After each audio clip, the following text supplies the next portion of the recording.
দুনিয়ার জমিনের মধ্যে আমরা নেতাদেরকে সফল মনে করি, মেম্বার চেয়ারম্যানদেরকে সফল মনে করি, এমপি মন্ত্রীদেরকে আমরা সফল মনে করি, শিল্পপতি বিজনেসম্যান এদেরকে আমরা সফল মনে করি, টাকাওয়ালা হিরোওয়ালা বিদেশি কালো চান্দু টাকাওয়ালা পাত্র এদেরকে আমরা সফল মনে করি।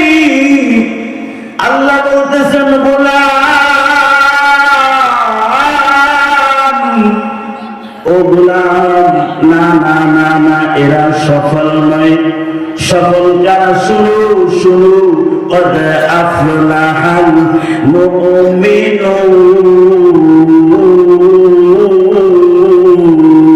আল্লাহু আকবার।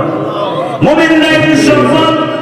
মাওলানা আমদাদুল ভাই খুব সুন্দর কোরআন কারিম থেকে আলোচনা করছিলেন। আমরা মাহফিল কমিটির পক্ষ থেকে আন্তরিকভাবে দুঃখিত, ওনাকে সময় দিতে পারি নাই। এই জন্য আমাদের মাঝে সম্মানিত আসসালামু আলাইকুম ওয়া রাহমাতুল্লাহি ওয়া বারাকাতুহু।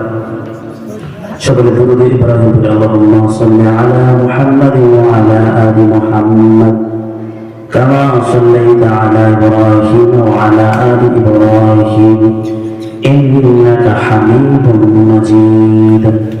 আল্লাহুম্মা বারিক আলা মুহাম্মাদ ওয়া আলা আলি মুহাম্মাদ كما باركت على إبراهيم وعلى آل إبراهيم إنك حميد مجيد. بسم الله الرحمن الرحيم. قد أفلح المؤمنون.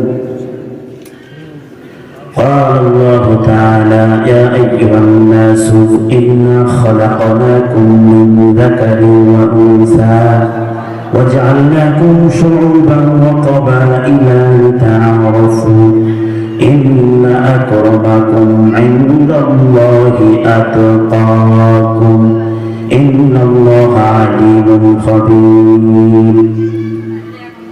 الحمد لله আল্লাহ পাকের শুকরিয়া।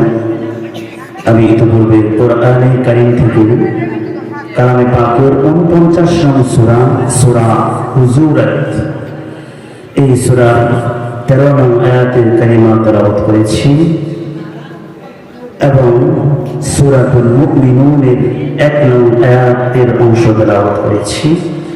আল্লাহ সুবহানাহু ওয়া তাআলা যদি তৌফিক দান করেন আয়াতকে সামনে রেখে কিছু আলোচনা করার চেষ্টা করব। আমা তাওফীকি ইল্লা